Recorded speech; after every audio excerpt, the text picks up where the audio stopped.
All right, grown-ups, it's just our time. I love the babies, but to help you, I gotta speak my mind. This segment's here to help you grow with book reviews, lessons, and things you'll be glad to know. If your little one's restless or looking to play, send them to my other playlist. The read-alouds there will brighten their day.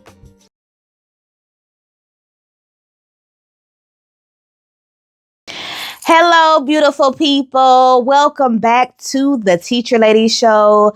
Thank you for joining me for this episode of the Teacher Lady Speaks.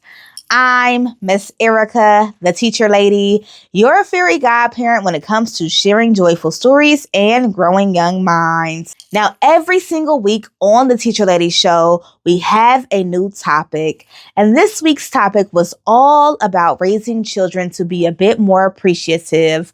The magical word is gratitude. And of course, we use picture books to be able to help us to do so. Now, winding things back, on Monday, we had two read-alouds. We had Thank You, Amu, and the Thank You book. Now, on Wednesday, we had two behind the book reviews where I let you know how do you use these books as a resource to raise children that are a bit more grateful. And today, we're wrapping it all up in this episode of the Teacher Lady Speaks, a crash course or professional development and how to raise children more embedded in gratitude. Now, on this episode, we'll be going over so much. I have resources and insights and best practices. Overall, it's my way of saying, hey, I understand how difficult it is to raise babies, and I hope that this information helps you to be able to help them. All right, I know y'all are ready. Let's grow. Defining the topic for a child, I would explain that gratitude is almost this emotion or feeling that conveys appreciation, right? So when somebody does something nice for you, you want them to know that you appreciate that kindness, that you're happy that they decided to be kind to you in that way. And that is gratitude. Gratitude is the practice of noticing, naming, and appreciating the people, experiences, and supports that contribute to our lives. So for children, gratitude develops through modeling, repetition, and reflection, not through obligation, okay? So we want children to feel a sense of gratitude without forcing them. We want them to understand why it's important and valuable. And we want them to know how that contributes with them receiving and attracting more of what it is that they desire in their lives. So we're going to talk about all of that today, but that is some ways that I would explain it to a child. Now, on this show, every single week, we compare two states and their curriculum so that we can better understand what it is your child might be learning in school pertaining to that topic, okay? So we compare the state of California to the state of Texas to better understand what your child might be learning. Now, in the state of California, gratitude is embedded within the health education standards, English language arts framework, and the transformative social and emotional learning competencies. Beginning in kindergarten, students are expected to identify emotions, recognize supportive relationships, and practice social skills such as appreciation and empathy. And that is for grades K through 1. Now, by grades 2 through 5, students reflect on personal experiences through writing and discussion. They identify how others contribute to their own well-being and practice perspective taking and relationship skills. California's transformative social emotional learning framework explicitly supports gratitude as part of self-awareness, social awareness, and community connection, okay? This is emphasized through reflection, appreciation, and ethical responsibility.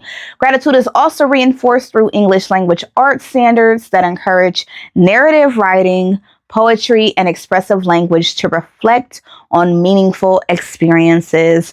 So overall, I would say California kind of dances around the topic. There's nothing that's just straight head on in terms of this is the curriculum for gratitude or this is a required state standard for gratitude.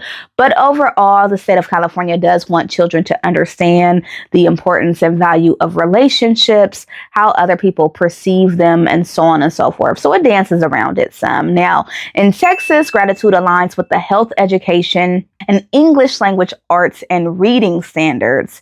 In grades K through 2, students learn to express appreciation, identify emotions, and recognize the roles others play in their lives. And that's Health 115.2 through 115.3. By grades 3 to 5, students examine how gratitude, empathy, and respectful communication support healthy relationships and emotional regulation. And now, in regards to the ELAR standards, those reinforce gratitude through reflective writing, response, journals, poetry, and oral expression. Texas standards emphasize gratitude as a learned social emotional skill that supports character development, community awareness, and responsible decision making. Now, always on this channel, I encourage you as the caregivers, the educators, to teach the things that you know are most important to you and your family dynamic or your classroom, because oftentimes the state is going to miss whatever it is you are looking for your child to learn. Also, even if it is embedded in the state standards, depending on how your child receives information, whether or not they learn it because they're interested or if they have the attention span, all of these things kind of come into play. So just because the state says that they'll learn it doesn't necessarily mean they will learn it. I mean, there are children who get to 12th grade who still cannot read. So just always take it with a grain of salt, okay? Now let's look at some resources that might help you raise a child that has a little bit of gratitude. The first is Greater Good in Action, and this is from UC Berkeley. So this is greatergood.berkeley.edu/practice. Now, Greater Good in Action offers research-backed gratitude activities designed specifically for children and families, including gratitude journals, thank you letter projects, and reflection prompts. Many activities invite children to participate physically by drawing, writing, or verbally sharing appreciation. And this site explores why each activity works, which I think is important because so often the websites will give information but not clarify like what's the point behind this. So I do love that about this website. It also helps adults connect practice to emotional development. So this is an excellent resource for making gratitude concrete and developmentally meaningful. Okay. Now, the next resource is Random Acts of Kindness Foundation. So this is randomactsofkindness.org, and this organization provides child-friendly kindness calendars, gratitude challenges, and principal activities that encourage kids to notice others and take action. Gratitude is framed as something you do, not just something you say or even just give in terms of physical gifts. Many activities involve family participation, classroom projects, or community engagement. Oftentimes, if you want a child to understand gratitude, getting them to be the ones that somebody else is grateful for goes a long way, okay? Now, the next website is Story Crops for Kids. That's storycrops.org. Story Crops invites families to interview one another using guided questions, many of which naturally prompt gratitude and appreciation. Children can record stories about people who matter to them, creating a lasting artifact of gratitude and connection. And then the last resource I will share for today, of course, if you want more, you know what I'm going to say. Go onto my website, scroll all the way to the bottom, and give me your email address so that I can send you some extra bonuses and goodies. But for now, we're going to focus on the National PTA for Gratitude and Family Engagement Tools. And this is pta.org. So the National PTA offers family discussion guides, gratitude challenges, and reflection activities that encourage shared conversation at home. Resources are designed to be accessible and inclusive, emphasizing gratitude without comparison or pressure. Activities often involve family storytelling, appreciation circles, and collaborative reflection. And this is a strong resource for families seeking simple relational practices. Okay, so check those out. We're going to move right on into best practices. The first best practice is to raise a child that understands that things don't just happen. So often, children feel like magic little fairies kind of fly in and clean up or cook or help in whatever ways. And they don't really notice the work and the effort behind the thing that they're receiving.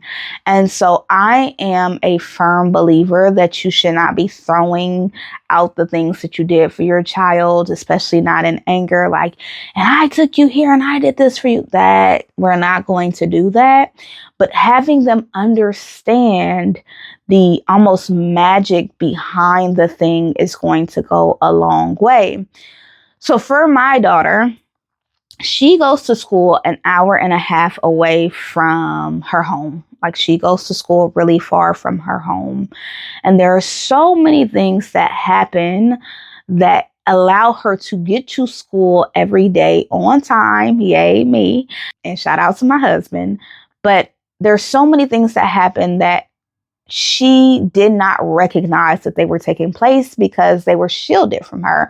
Not even intentionally, just we're focused on getting out the door. So I recently had her participate in all of the work that it takes to get out the door and to get to your school super early. And it really has helped her to have this sense of gratitude and appreciation, because now you understand, oh my goodness, we got to take the dogs for a walk. And then we have to pack lunches and we have to clean up after those lunches. And we got to pack my backpack and I got to remember my dance bag. Giving her some of that responsibility and allowing her to see that has helped a lot. One day, because usually she gets in the car and she goes to sleep. And one day I was like, just stay up. Just stay up so you can see the route. And she was like, oh, I'm so tired. I just want to go to bed. And every single day, I'm not making her stay up on that drive. But I do think that it was important for her to realize the sacrifice that's being made, because so often it's hard to be grateful for things that you don't understand. It's like, well, thank you for taking me to school. But there was so much more that went into that decision. Even the decision of putting you in a school that far because it would help you the most is extremely powerful. And so getting your children to understand all of the kind of background things is going to be extremely important. The next best practice is to figure out how your child expresses gratitude, right? So maybe they don't verbalize thank you, but is there a hug that they give you when there's something that you did for them? Or are they saying other words of appreciation? How do they convey gratitude? Not every child says thank you for everything, but can you see and tell that they're grateful for that thing? That's going to be another important one, especially because we are so big on saying thank you and saying please and having good manners. But really the reason for the thank you is you want the acknowledgement of doing what it is that you did. So it doesn't much matter, or shouldn't much matter, if they say thank you, or if they say appreciate you, or if they just say love you once you hand them something. All of those are ways that children have expressed gratitude towards that thing. So don't be so picky about how they express the message, as long as they're expressing the message. Now, the next one I would say is going to be raising a child that encourages and helps others. Like, you're encouraging them to help other people and not just give things, because time is one of the most precious gifts that you can give. I always say when people are like, well, I don't know what to get you, or what have you, if you can give me back time, I love that for me. Like, you want to come and help me with some laundry, you want to come help put something up or whatever, like an extra set of hands for me means the world. And I believe with children, once again, when they're the ones that's giving, when they're the ones that's doing, they get to feel the other side of that. So have them and encourage them to not just be helpers in the sense of giving things away, or I got to collect cans for the food drive, but what is it that you can actively do? How can you spend your time helping community and helping people? Because now they understand the overall feeling of giving, but also they'll understand that, like, it kind of sucks to try to give somebody a bag lunch and then they say they don't like it, or they feel like they don't appreciate it, like that doesn't feel good. So having them participate and help is also going to help them to understand the importance around gratitude. Now, the next one is a struggle because I feel like so many people in my generation or even older, we were raised a certain way and we're trying to do different for our child. And that's resulting in a lot of parents feeling like they're raising a child who is extremely entitled. And what do we do with that, right? And I think that there is a great balance. I think that children should see themselves as being and having abundance. Like, I love that. I love when a child feels like they have everything that they need. There's something really special about that. But I think where the entitlement comes in is not noticing how you got there, not noticing the people who helped you, feeling like you're supposed to have it no matter what. And just those attitudes are what are often an issue. The best way to combat that is also being very real with your child about what life looks like for other people. Sometimes gratitude comes by way of recognizing that our situations can be worse. I always say comparison is a thief of joy only because we don't compare both ways. So we look at the person with the perfect husband and the perfect car and the perfect house and the perfect job, but we don't look at the person who was just deported and is now separate from their family. We don't look at the person on the streets that is struggling with drug addiction and substance issues.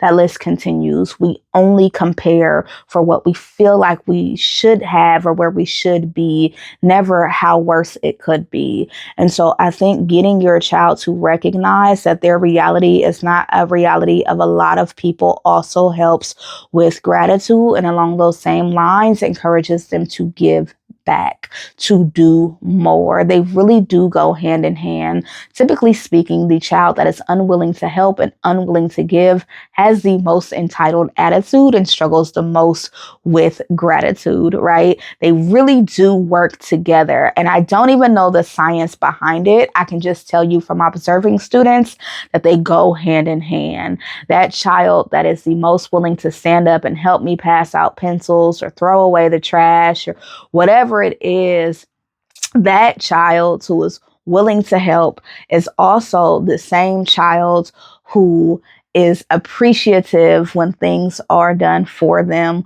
when I give them something, and that list continues. So that is another thing to keep in mind. The next is I would do reflection time. And what I mean by that is taking a few minutes a day to just connect with your child really does make a difference.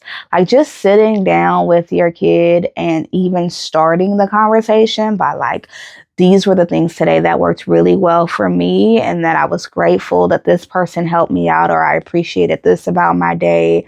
And these were the things that were really hard for me, and having them do the same helps to build in gratitude and just simple daily reflections. Things like repetitive affirmations or daily reflections, or the mirror exercise, which is getting your child at the end of the day to look at themselves in the mirror and to take accountability for the things that they could have made a better choice on, and to share the things that they're proud of with themselves. All of these kind of add into raising a well-rounded child who understands that life does not just revolve around them. And then my next best practice to be to understand that at the core, children are selfish. Okay, like they are born, and when they're born, they need you to feed them and change them and clean them and take care of them and take them to the doctor. You do everything for them, right?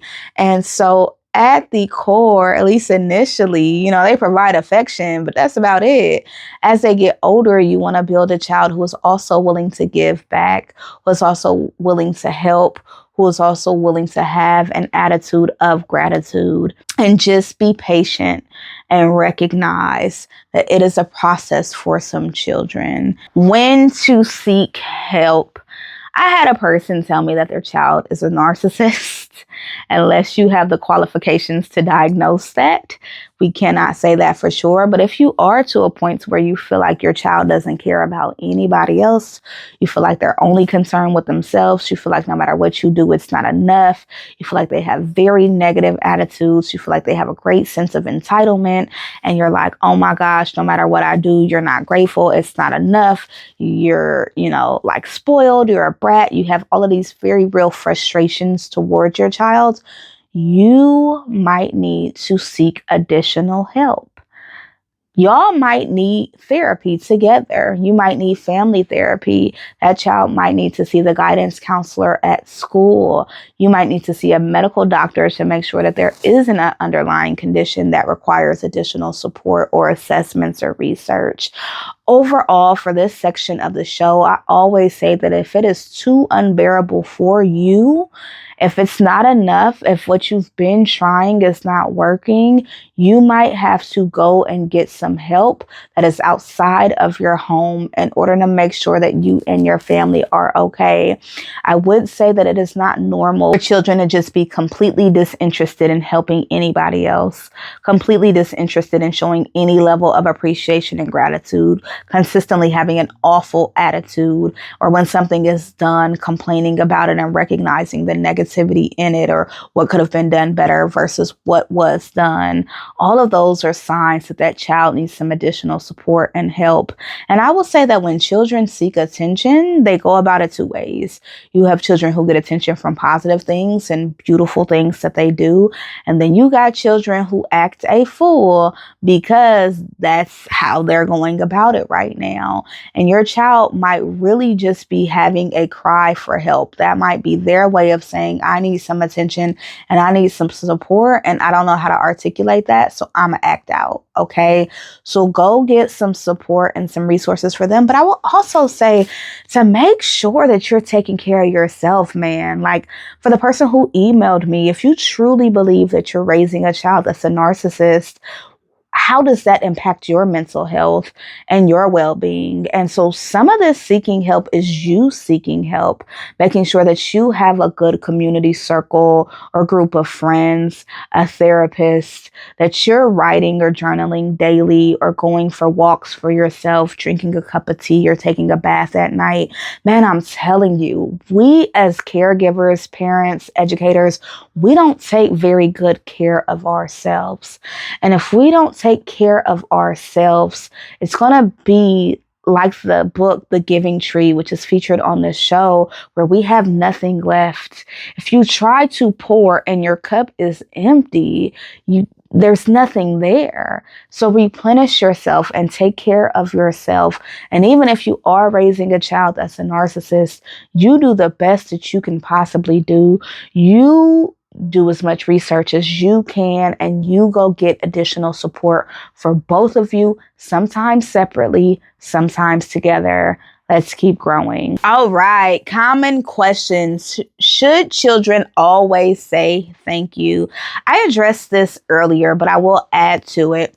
So I believe that thank you is an overall term of endearment or gratitude or whatever that we say in this country. That's how we say that we're appreciative of something that somebody did or said. I think that it is important that the child have the information that this is the social norm. It's a social norm to say please when you're asking for something and thank you when something was received. However, I do not believe that this is the only way to convey the message of gratitude. So I know for me as an educator, as a parent, even as a wife, I don't need you to say thank you if you convey the message of gratitude in another way. I just need you to acknowledge the efforts. And if thank you is important for you, if that's just kind of like your line and that's it, I don't care about any other form of gratitude. They have to say thank you. If that's the hill you're going to die on, so be it. But for me, I'm not really concerned about the word, but the meaning behind it. So think about what it is that you need and answer that for yourself. Next question is, what if my child doesn't feel grateful? So we also discussed this as well. If you're dealing with a child that is just consistently has an attitude of entitlement, if they are unable to kind of express gratitude in any sort of way, there might be something else going on. I'm not really sure. I don't know your child yet. Or maybe I do. Hey. But if they are really struggling with just the basic concept of giving back and having an attitude of gratitude, there might be something else that needs to be addressed. So go get that checked out. And then the last question I'm going to answer today is, can gratitude actually be taught? Absolutely.